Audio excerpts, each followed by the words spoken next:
நாமத்திற்கு சோத்திரம் உண்டாவதாக. தலை தாழ்த்தி ஜெபிப்போம். எங்களை நேசிக்கிற எங்கள் அன்பின் தகப்பனே, இந்த வேலைக்காக நாங்கள் நன்றியோடு உம்மை துதிக்கிறோம் அப்பா, உம்மை சோத்தரிக்கிறோம் கர்த்தாவே. நீ மட்டும் எங்களை நடத்தி வந்திருக்கிறீரப்பா. எந்த விதமான டிஸ்டர்பன்ஸ் இல்லாதபடி கர்த்தாவே, நீ தொடக்கம் முதல் முடிவு வரை யாவரையும் நீர் காத்து கொள்ளும். அடியாளை மறைத்து நீர் வெளிப்படும் சுவாமி. பேசுகிறவர்கள் நீங்கள் அல்ல, பிதாவின் ஆவியானவரே உங்களிலிருந்து பேசுகிறார் என்று சொல்லியிருக்கிறீர். நீர் பேசும், நாங்கள் கேட்கிறோம். இயேசுவின் இன்ப நாமத்தில் கெஞ்சி மன்றாடுகிறோம் பரம தகப்பனே, ஆமீன். இன்றைக்கு நான் எடுத்துக்கொண்ட தலைப்பு துணை. 2 தீமோத்தேயு 4:17 கர்த்தரோ எனக்கு துணையாக நின்று என்னாலே பிரசங்கம் நிறைவேறுகிறதற்காகவும் புறஜாதியார் எல்லாரும் கேட்கிறதற்காகவும் என்னை பலப்படுத்தினார்.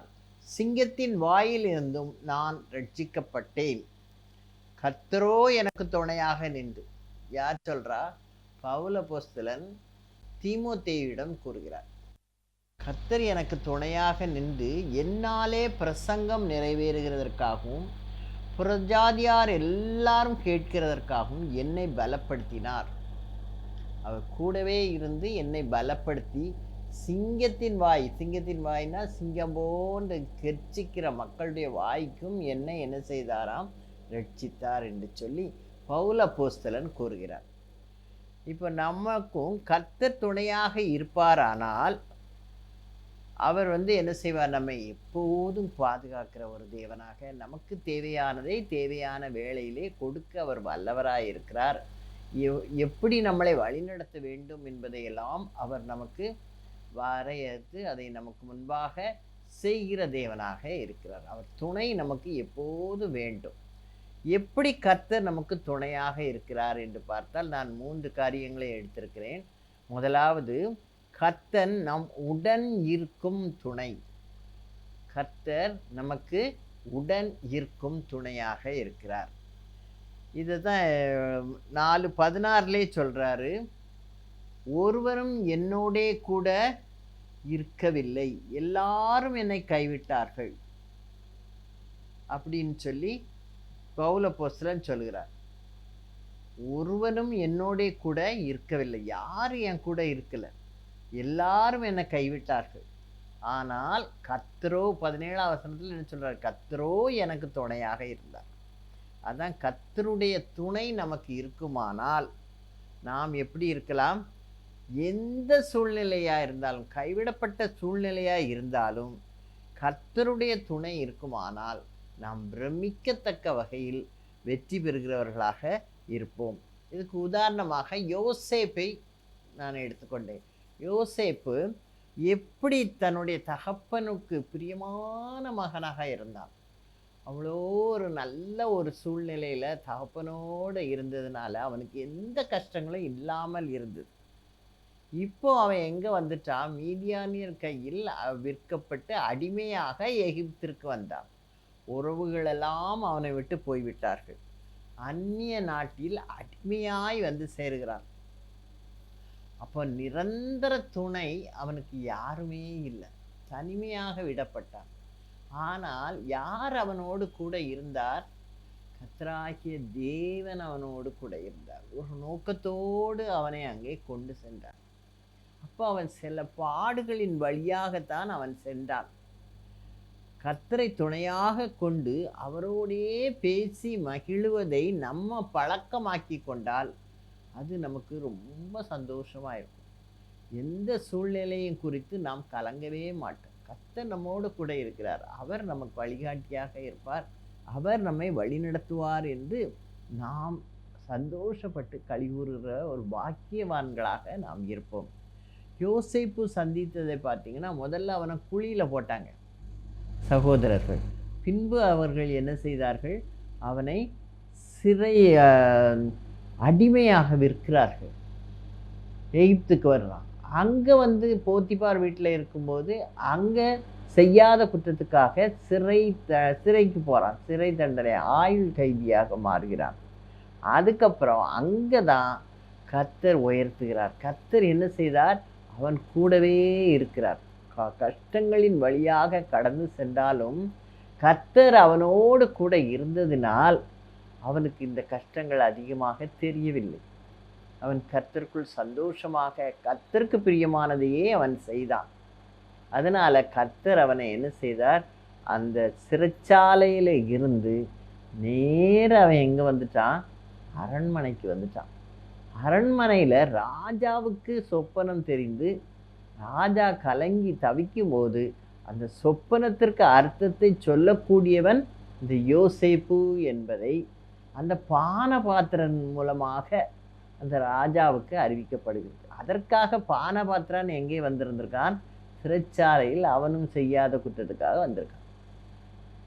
அவனுக்கு ஒரு சொப்பனம் காட்டப்பட்ட பொழுது இந்த யோசேப்பு அதுக்கு அர்த்தம் சொன்னான். அதனால ராஜா கலங்கி இருக்கும்போது இந்த பான பாத்திரக்காரன் ராஜாவிடத்துல சொல்றான். இதெல்லாம் நமக்கு ஏற்கனவே யோசேப்பை பற்றி நமக்கு தெரியும். கர்த்தர் அவனோடு கூட இருந்ததினால் அந்த குழியிலிருந்து அவன் எங்கே போனான், கைதி அடிமையாக அந்த எகிப்துக்கு போகிறான். பிறகு அங்கே இருந்து செய்யாத குற்றத்துக்காக சிறைச்சாலைக்கு போகிறான். பின்பு எங்கே போகிறான், அரண்மனைக்கு கர்த்தர் கொண்டு போகிறார். அவனோடு கூட இருந்ததுனால அரண்மனைக்கு கொண்டு போய் அந்த ராஜாவின் கலக்கங்களை எல்லாம் என்ன செய்தான், அவன் நிவர்த்தி செய்கிறான். ஆகவே அவனை கர்த்தர் என்ன செய்கிறார், ராஜாவின் மூலமாக அவனை உயர்த்துகிறார். அவன் அதிபதி என்ற ஒரு எகிப்தின் அதிபதி என்ற ஒரு நிலைக்கு உயர்த்தப்படுகிறான். எல்லாரும் உடன் இருந்தால் கூட தேவன் நம்ம கூட இல்லைன்னா நம்ம என்னதான், ஒன்றும் இல்லை. இதுக்கு தான் ஒரு பழமொழியாக சொல்வார்கள், with Christ you are a hero, without Christ you are a zero. இல்லையா? அதனால் நம்ம கிறிஸ்து நம்மோட கூட இருந்தால் நம்ம தான் ஹீரோ. கிறிஸ்து நம்மளை விட்டு போயிட்டாருன்னு சொன்னால் நம்ம என்ன ஆயிட்டோம், ஜீரோ, பூஜ்ஜியம் ஆயிடுவோம். இதை மாதிரி யாருக்கு நடந்ததுன்னு பார்த்தீங்கன்னா, சவுல் ராஜாவுக்கு. அவர் தேவன்தான் அவனை இஸ்ரவேலுக்கு முதல் ராஜாவாக நியமித்து அவனை சாமுவேல் மூலமாக அபிஷேகம் பண்ணி அவனை ராஜாவாக மாற்றுகிறார். அவன் ராஜாவாக வந்த உடனே அவனுக்குள்ள என்ன வந்துட்டு, ஒரு பெருமை வந்து விட்டது. அவன் ஒரு பலசாலி தான். அவன் படையெல்லாம் வைத்திருந்தான். அவன் படையில் அப்னேர் என்ற ஒரு தளபதி, ஒரு சிறந்த தளபதிலாம் அவன் கூட இருந்தான். ஆனால் கர்த்தர் என்ன செய்யலை, அவன் கூட இருக்கலை. ஏன்னா அவன் கர்த்தருக்கு கீழ்ப்படியவில்லை. ரெண்டாவது அவன் கர்த்தருக்கு முன்பாக தன்னை பெருமையாக நினைத்து கொண்டான். தான் ராஜா என்ற பெருமையில் என்ன செய்கிறான், ஆசாரியர் செய்ய வேண்டிய அந்த பலியெல்லாம் தானே செலுத்தான். ஏன்னா சாமுவேல் வர பிந்தி விட்டது என்று சொல்லி அவனே பலி செலுத்தி விடுகிறான். இந்த மாதிரி தவறுகளெல்லாம் அவன் செய்ததுனால தேவன் சொன்னதை அவன் என்ன செய்யலை, கீழ்ப்படிந்து நிறைவேற்றலை. இந்த அமலேக்கியர் கர்த்தருக்கு விரோதமாக பாவம் செய்தபடியால் அவர்களை முற்றிலுமாக அழித்து போட சொன்னார் ஆண்டவர். அவன் என்ன செய்யல, அப்படி அழிக்காதபடி அதில் உள்ள சிறந்தவைகளை அவன் எடுத்து வைத்து கொண்டான். ஏன்னு சாமுவேல் கேட்டபோது அவன் என்ன சொல்கிறான், ஆண்டவருக்கு பலி செலுத்துறதுக்காக நாங்கள் வச்சுருக்கோம் அப்படின்னு சொல்லி. ஆண்டவர் அதெல்லாம் கேட்கல. கீழ்ப்படிதலை தான் என்ன செய்கிறார், விரும்புகிறார். பலியை காட்டிலும் கீழ்ப்படிதல் தான் சிறந்ததுன்னு சொல்லி ஆண்டவர் சொல்கிறார்.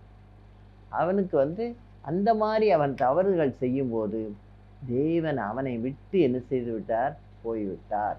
அவனுடைய நிலையை நீங்கள் பார்த்தீங்கன்னா, பெலிஸ்தர் அவனோடு சண்டை போடுறாங்க. சண்டை போடும் பொழுது அவ்வளோ நல்ல பலசாலியான அந்த சவுல், நிறையா படை வைத்திருக்கிற சவுலால் என்ன செய்ய முடியல, அவர்களை மேற்கொள்ள முடியாமல் அவனுடைய முடிவை நம்ம பார்த்தோன்னா பரிதாபமான நிலையில் அவன் இருப்பான். 1 நாளாகமம் 10ஆம் அதிகாரம் 13-14 நம்ம பார்த்தோன்னா இது ரொம்ப வருத்தமாக இருக்கும். அவன் எப்படி செத்துருக்கான்னு சொல்லி நம்ம பார்க்கும்போது 1 நாளாகமம் 10ஆம் அதிகாரம், அப்படியே சவுல் கர்த்தருடைய வார்த்தையை கைக்கொள்ளாமல் கர்த்தருக்கு செய்த தன் துரோகத்தின் நிமித்தமும் அவன் கர்த்தரை தேடாமல் அஞ்சனம் பார்க்கிறவர்களை கேட்கும்படிக்கு தேடினதின் நிமித்தமும் செத்து போனான். அவன் ரொம்ப நாள் என்ன செய்யலை, ராஜாவாக இருக்கலை. சீக்கிரமே என்ன செய்து விட்டான், ஒரு வாளை நட்டி, தன்னுடைய வாளையே நட்டி அது மேலே என்ன செய்தான், விழுந்து இறந்து போனான். ரொம்ப நாள் அடிபட்டுட்டான், அம்பு அவன் மேலே குத்திருச்சு, உயிர் போக மாட்டேங்கி. உடனே என்ன செஞ்சான், தானே தன்னை மாய்த்து கொண்டான். அந்த அளவுக்கு பரிதாபமான ஒரு நிலைக்கு அவன் தள்ளப்பட்டான். அப்போ தேவன் நம்மோடு கூட இருந்தால், யோசேப்பை போல படுகொலியில் இருந்தாலும் சிறைச்சாலையில் இருந்தாலும் அவன் எங்கே வரலாம், அரண்மனைக்கு வரலாம், தேசத்தின் அதிபதியாக மாறலாம். தேவன் நம்மளை விட்டு போயிட்டாருன்னு சொன்னால், பெரிய ராஜாவாக இருந்தாலும் அவன் எங்கே தான் போகணும், படுகொலிக்கு தான் போகணும். அதனால் தேவனோடு கூட நாம் ஜீவிக்கிறவர்களாக இருக்க வேண்டும். அதான் தேவனே நமக்கு துணையாக இருக்கிறார். அதான் முதல் இது, உடன் இருக்கும் துணை. அவர் நம்ம கூட இருப்பேன்னு சொல்கிறாரு. நான் உன்னை விட்டு விலகுவதும் இல்லை, உன்னை கைவிடுவதும் இல்லை, உன்னோடு இருக்கிறேன், நான் உன்னை தாங்குவேன், என் வலது கையினால் உன்னை அரவணைத்துக் கொள்வேன் எல்லாம் சொல்கிறார் ஆண்டவர். அப்போ அதுக்கு நம்ம தகுதியுடைய பாத்திரமாக இருக்கும். நம்ம அவரையே தேடவே இல்லை. அந்த சவுலை போல் அவரை தேடாமல் அஞ்சனக்காரர்களையும் மற்றவர்களையும் நம்ம தேடிக்கிட்டு மனுஷரை தேடிக்கிட்டு இருந்தோம்னா அவருடைய துணை நமக்கு கிடைக்காது. அப்போது நம்முடைய நிலை பரிதாபமாக போய்விடும். அடுத்த துணை என்னென்னா, உதவியாக இருக்கும் துணை. கர்த்தருடைய துணை நமக்கு இருந்தால் அது நமக்கு என்னதாக இருக்கும், உதவியாக இருக்கும். சங்கீதம் 46:1 பார்த்தோன்னா, கர்த்தர் நமக்கு அனுகூலமான துணையாக இருக்கிறார். சங்கீதம் 46:1, அவரே ஆபத்து காலத்தில் அனுகூலமான துணையாக இருக்கிறார் அப்படின்னு சொல்லி நம்ம வாசிக்கிறோம். அனுகூலமான துணைன்னா என்னது, எந்த நேரத்தில் நமக்கு துணை தேவையோ அந்த நேரத்தில் நமக்கு உதவி செய்கிற ஒரு தேவனாக அவர் இருக்கிறார். அவருடைய அவருடைய அடைக்கலத்துக்குள்ளே நம்ம இருக்கும்போது அவர் ஒரு நாள் நம்மளை என்ன செய்ய மாட்டார், கைவிடவே மாட்டார். இதை தான் சவுல் சொல்லும்போது, எல்லாரும் என்னை கைவிட்டார்கள் அப்படி தானே சொல்கிறான். 16வது வசனத்தில் கடைசியில் எல்லாரும் என்னை கைவிட்டார்கள், கர்த்தரோ எனக்கு துணை நின்று என்று பவுல் கூறுகிறான். கர்த்தருடைய துணை அவனுக்கு உதவியாக இருந்துச்சு. எல்லா இடங்கள்லையும் போய் அவன் சிறைச்சாலையில் இருந்தான், அடி வாங்கினான், என்னெல்லாமோ பட்டான். சிறைச்சாலையில் பவுலும் சீலாவும் இருக்கும்போது கர்த்தரை துதித்து பாடினார்கள். அந்த சூழ்நிலையிலையும் அவங்களோடு கர்த்தர் இருந்ததுனால அவங்க என்ன செய்தார்கள், துதித்து பாடுகிறார்கள். அப்படி ஒரு ஆபத்தான சூழ்நிலையில் இருந்தாலும் அவர்கள் துதித்து பாட முடிந்தது. அவருடைய துணையை அவர்கள் உணர்ந்தார்கள். அங்கே ஒரு அற்புதம் நடக்குது. பூமி அதிர்ந்து எல்லா கட்டுகளும் அவிழ்க்கப்படுகிறது. அப்புறம் அந்த சிறைச்சாலைக்காரன் அப்படியே ஓடி வந்து, ஆண்டவரே ரட்சிக்கப்படுவதற்கு நான் என்ன செய்ய வேண்டும் என்று கேட்கிற அளவுக்கு கர்த்தரை மாற்றுகிறார். அவன் என்ன செய்கிறான், ரட்சிக்கப்பட்டது மட்டும் காணான், தன் குடும்பத்தார் எல்லாரும் ரட்சிக்கப்பட்டு அவர்கள் எல்லாரும் ஞானஸ்நானம் பெறும்படியான ஒரு சூழ்நிலையை கர்த்தர் அங்கே உருவாக்கிறார். அப்படி கர்த்தர் என்ன செய்கிறார், உதவி செய்கிற தேவனாக, அவரை நோக்கி பார்க்கிற பிள்ளைகள், அவரோடு கூட ஜீவிக்கிறவர்களுக்கு கர்த்தர் எந்த சூழ்நிலையும் உதவி செய்வார். அதுக்கு உதாரணமாக நம்ம பார்க்கும்போது தானியேல் மீது பொறாமை கொண்டு அந்த அதிகாரிகள் ஒரு சட்டம் தீட்டுறாங்க. அதை உணராமல் அந்த தரியு ராஜா என்ன செஞ்சார், கையெழுத்து போட்டார். யாரெல்லாம் உண்மை வணங்கலையோ அவங்கெல்லாம் எங்கே போகணும், சிங்கக்கெபிக்கு போகணும். வேறு யாரையும் என்ன செய்யக்கூடாது, வணங்கவே கூடாது. தானியேலுடைய வழக்கம் என்னது, ஒரு நாளைக்கு 3 தடவை தன்னுடைய பலகணிகளை திறந்து எருசலேமுக்கு நேராக முழங்கால் படியிட்டு கர்த்தரை நோக்கி ஜெபித்து வந்தான். ஆண்டவர் சீக்கிரமாக தங்களை இந்த இடத்துலேருந்து அடிமைத்தனத்திலிருந்து விடுதலையாக்கணும் அப்படிமா இந்த இஸ்ரவேல் ஜனங்களுடைய பாவங்களுக்காக அவன் ஜெபித்து கொண்டு வந்தான். அவனுடைய வழக்கம் அதாக இருந்துச்சு. அதனால் கர்த்தர் அவன் மேல் அதிகமாய் பிரியம் கொண்டு அவனோடு கூட இருந்து அவனுக்கு என்ன செய்கிறார், உதவி செய்கிறார். சட்டம் எப்படி இருந்தால் கூட அவன் அந்த வழக்கத்தை என்ன செய்யலை, மாற்றலை. உடனே அவனை கொண்டு ராஜா முன்னால் நிறுத்தியாச்சு. இவனை சிங்கக்கெபியில் போடணும். ராஜாவுக்கு என்ன வருத்தமாக இருக்குது, இவ்வளோ நல்ல ஒரு திறமசாலியான ஒரு தேசாதிபதியாக அவன் இருக்கிறானே, அவனை கொண்டு போய் சிறைச்சாலையில் இதில் சிங்கக்கெபியில் போடணுன்ட்டு நம்மளே சட்டம் வகுத்துட்டோமேன்னு சொல்லி ரொம்ப வருத்தப்படுறான் பாருங்க. அவன் எப்படி வருத்தப்பட்டான், உத்தரவை மாற்ற ராஜாவாலும் என்ன செய்ய முடியாதுன்னு சொல்லி அவங்க அதிபர்கள்லாம் பேசிடுவாங்க. ராஜாவுக்கு என்ன செய்ய நான் முடியலை, உதவி செய்யணும்னு நினைக்கிறான், ஆனால் அவனால் முடியாத ஒரு நிலை. அப்படி இருந்தா ஒரு கூட்டம் என்ன செய்யறது, நல்ல காலம் அவன் என்ன செத்து போயிடுவான், என்ன அவனை பற்றி ஒரு கவலையும் இல்லை, அவன் நமக்கு மேலெல்லாம் வரமாட்டான் அப்படின்னு சொல்லி ஒரு கூட்டம் வஞ்சனை எண்ணத்தோடு இருக்காங்க. இவங்க 2 பேருக்கு நடுவுலையும் உதவி செய்கிற தேவன் அங்கே இருக்கிறார். இவரை கொண்டு போய் சிங்க கெபியில போட்டாச்சு. அது வரைக்கும் கர்த்தர் ஒன்றும் விலக்கி விடவே இல்லை. சிங்கக்கெபியில போடும்போது கர்த்தர் அந்த சிங்கங்களின் வாயை என்ன செய்து விட்டார், அடைத்து விட்டார். அது ஒரு ஃப்ரெண்டு மாதிரி அவனோட என்ன செஞ்சு தானியேலோட பக்கத்திலேயே இருந்துச்சு. அப்போ நமக்கு உதவி செய்வதற்கு கர்த்தர் எப்பொழுதும் நம்மோடு கூட இருக்கணும். அவருடைய தயவும் நமக்கு எப்பவும் தேவை, அவருடைய துணை நமக்கு தேவை. அதனால் கர்த்தரை தானியேலை போல நாம் தேடுகிறவர்களாக இருக்க வேண்டும். அவர் 3 வேளையும் தேடினார். தாவீதும் அதை போல கர்த்தரை அந்தி சந்தி மத்தியான வேளையிலும் கர்த்தரை தேடினவனாக இருந்தான். அப்படிலாம் அவன் செய்யும்போது என்ன கஷ்டங்கள் வந்தாலும் கர்த்தருடைய துணை, உதவி செய்யும் துணை அவனோட கூட இருந்துச்சு. இப்போ கர்த்தர் இல்லாமல் போயிட்டாருன்னு வச்சுக்கொடுங்க. இப்போ அப்சலோமை பார்த்தீங்கன்னா, அவன் தன்னுடைய நய வஞ்சகமான பேச்சினால அந்த மக்களை எல்லாம் என்ன செய்தான், தான் பக்கம் இழுத்துட்டான். ராஜாவின் மக்களை எல்லாம் தன் பக்கம் இழுத்துட்டான். மெயினாக என்ன செய்தான், தாவீதுக்கு ஆலோசனை கொடுக்குற அந்த அகிதோப்பேலே என்ன செய்தான், தன் பக்கம் இழுத்துக்கிட்டான். அது தாவீதுக்கு ரொம்ப வருத்தம். ஆனால் கர்த்தர் எங்கே இருக்கிறார், தாவீதோடு கூட இருக்கிறார் இல்லையா, அவர் உதவி செய்கிற தேவனாக இருக்கிறார்.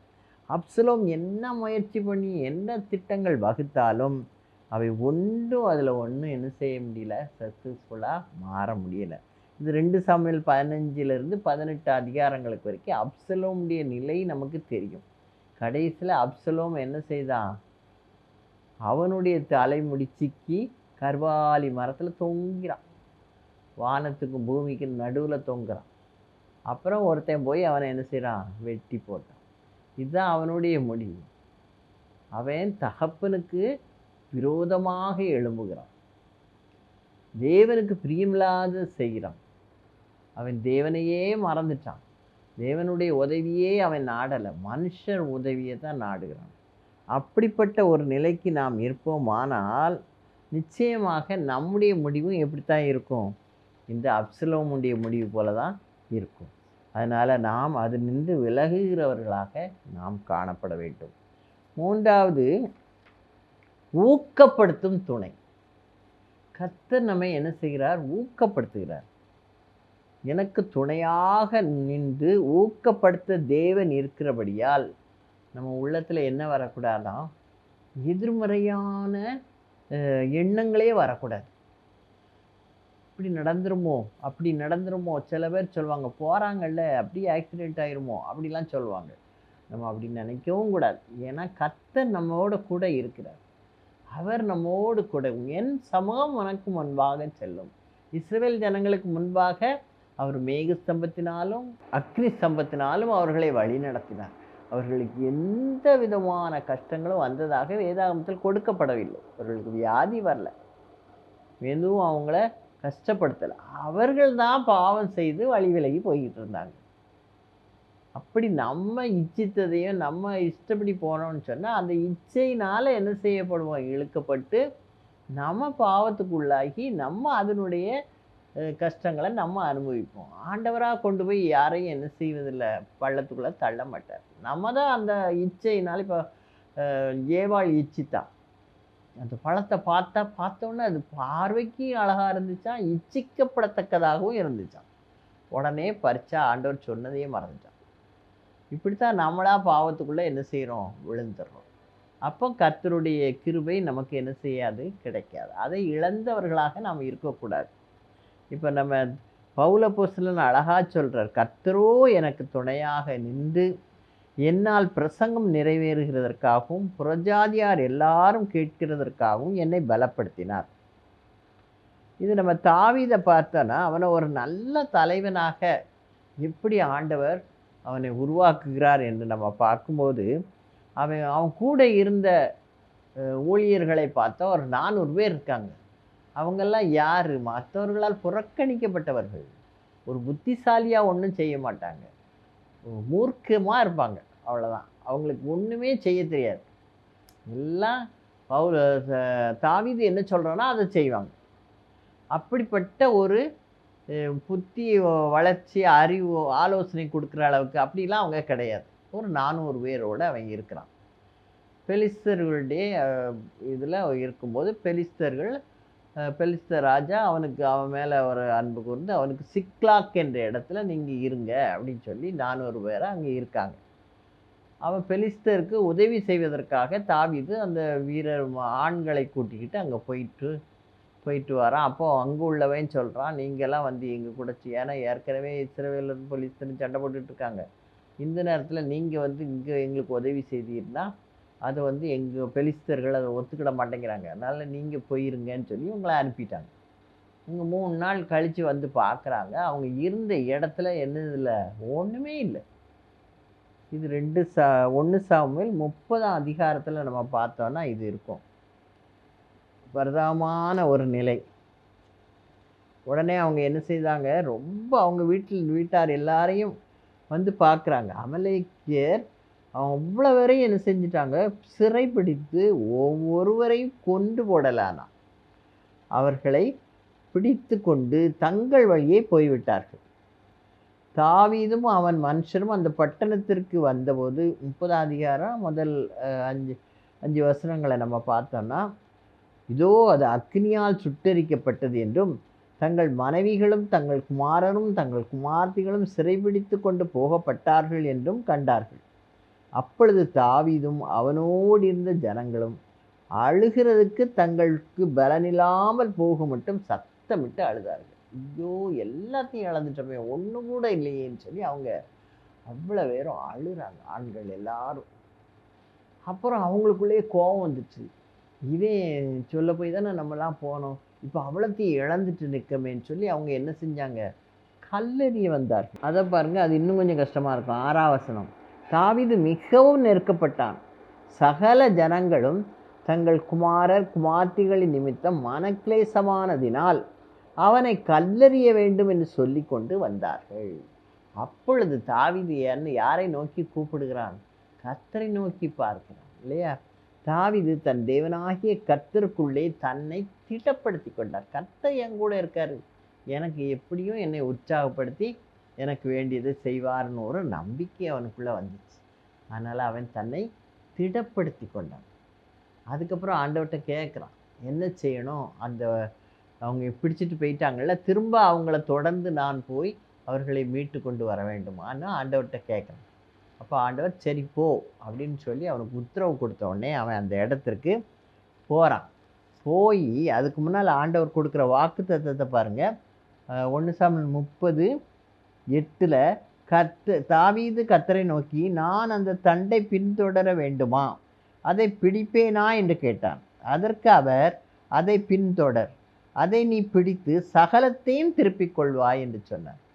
அதேபடி அவன் என்ன செய்தான், சகலத்தையும் என்ன செய்து விட்டான், திருப்பி கொண்டான்.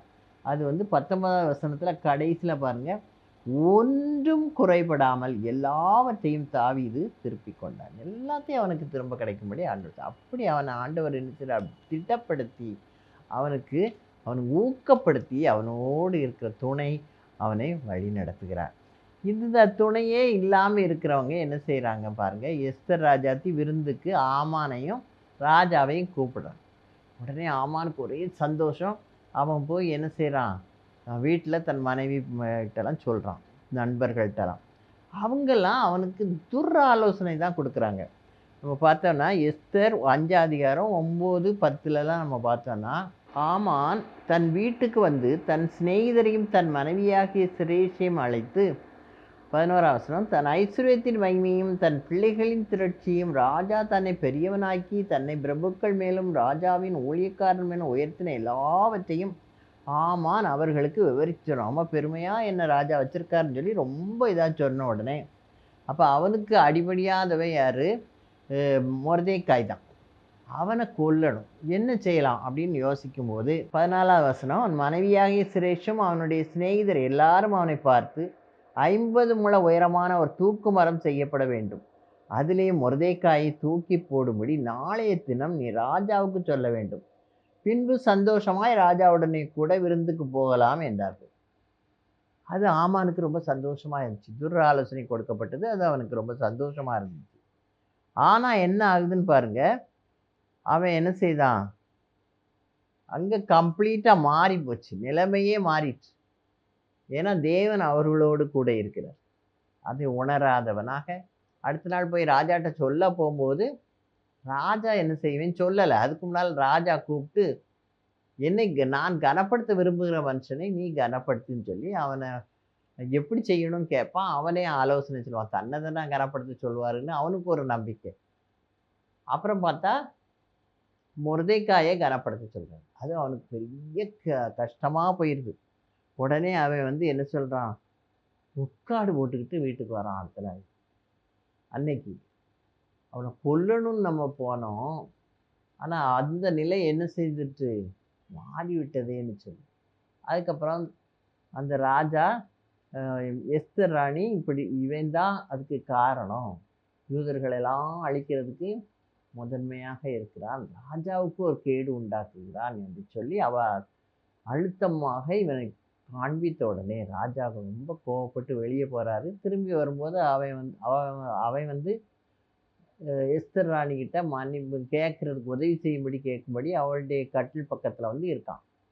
உடனே நம்ம இருக்கும்போதே இவன் இப்படி பண்றானேன்னு சொல்லி உடனே அவனை என்ன செய்தான், அவன் செய்த தூக்கு மரத்தையே அவனை பலியிட்டான். இதெல்லாம் நமக்கு தெரிஞ்சதுதான் எஸ்தர் ராஜாத்தி கதை. அப்போ கர்த்தர் நம்ம ஊக்கப்படுத்தி பலப்படுத்தும் போது நம்ம அவரையே மறந்துட்டோம்னு சொன்னா ஆமானுக்கு நிகழ்ந்த நிகழ்வு தான் நமக்கு நிகழும். அதனால நம்ம தாவீதை போல கர்த்தரோடே கூட இருந்தா இழந்தோம்னாலும் அதை திரும்ப ஒன்றும் குறைபடாமல் பெற்றுக்கொள்ளலாம். இப்போ 3 விதமான துணையை நம்ம பார்த்தோம். முதலாவது தேவன் உடன் இருக்கிற துணை. அந்த தேவன் உடன் இருக்கிற துணைக்கு நம்ம உதாரணமாக எதை பார்த்தோம், யோசேப்பு குழியில் போட்டாங்க அவன் சகோதரர்கள். அப்புறம் அடிமையாக விற்றார்கள். அதுக்கப்புறம் அவன் சிறைச்சாலைக்கு போனான். செய்யாத குற்றத்துக்கு சிறைச்சாலையிலிருந்து அவன் எங்கே வந்துட்டான், அரண்மனைக்கு வந்துட்டான். அங்கே இருந்து அவன் எகிப்தின் அதிபதியாக மாறினான். அப்படி கர்த்தர் அவன் உடன் இருந்ததுனால, துணையாக இருந்ததுனால அவனை உயர்த்தினான். கர்த்தர் கூட இல்லைன்னா சவுல் ராஜா என்ன செய்தான், எவ்வளோ வசதிகள் இருந்துச்சு, அவனுக்கு படைபலம் இருந்துச்சு, நல்ல ஒரு தளபதி இருந்தான், எல்லாம் இருந்தாலும் கர்த்தர் இல்லாதனால அவன் என்ன ஆயிட்டான், இறந்து போயிட்டான், சீக்கிரமாய் செத்தான் என்று சொல்லப்படுது. கர்த்தரையே அவன் தேடலை. அப்போ நம்ம கூட கர்த்தர் இருந்தால் அவர் நமக்கு துணையாக இருப்பார். ஆனால் நாம் எந்த சூழ்நிலையில் இருந்தாலும் யோசேப்பை போல கர்த்தர் நம்மளை உயர்த்துவார். அடுத்தாப்புல உதவியாய் இருக்கும் துணை. உதவியாக கர்த்தர் யாருக்கு இருந்தார், தானியேலுக்கு இருந்தார். நம்ம சொல்றோம் சிங்கக்கவிக்குள்ள போடும் வரைக்கும் கர்த்தர் ஒண்ணுமே செய்யல. சிங்கக்கவிக்குள்ள போடும்போது கர்த்தர் சிங்கத்தின் வாய்களெல்லாம் அடைச்சிட்டார். அப்படி கர்த்தர் நமக்கு என்ன செய்கிறார், உதவி செய்கிற தேவனாக இருக்கிறார். அவரையே மறந்த அப்சலோமுடைய நிலை என்னாச்சு, எல்லாத்தையும் இழந்துட்டு கடைசியில் கர்வாலி மரத்தில் வானத்துக்கும் பூமிக்கு நடுவில் தொங்கத்தான் செஞ்சார். இந்த ஒரு நிலைக்கு நாம் தள்ளப்படுகிறவர்களாக போய்விடக்கூடாது. கர்த்தரோடு கூட நாம் ஜெபிக்கும் போது அவர் நமக்கு உதவி செய்கிற துணை செய்கிற தேவனாக இருக்கிறார். அடுத்தது ஊக்கப்படுத்தும் துணை. ஊக்கப்படுத்தும் துணையிலுக்கு நம்ம தாவீது நல்ல பலசாலியான ஆட்களெல்லாம் அவன் கூட வைக்கலை. ஆனாலும் கர்த்தர் அவனை ஊக்கப்படுத்தி அவனை திடப்படுத்துகிறார். அவன் கர்த்தர்கிட்ட கேட்குறான், எதுனால நான் போவா வேண்டாமான்னு. கர்த்தருக்குள் தன்னை திடப்படுத்தி கொண்டான் என்று வேதம் சொல்கிறது. அந்த தைரியத்தில் தான் அவன் என்ன செய்கிறானா, அங்கே போகிறான்.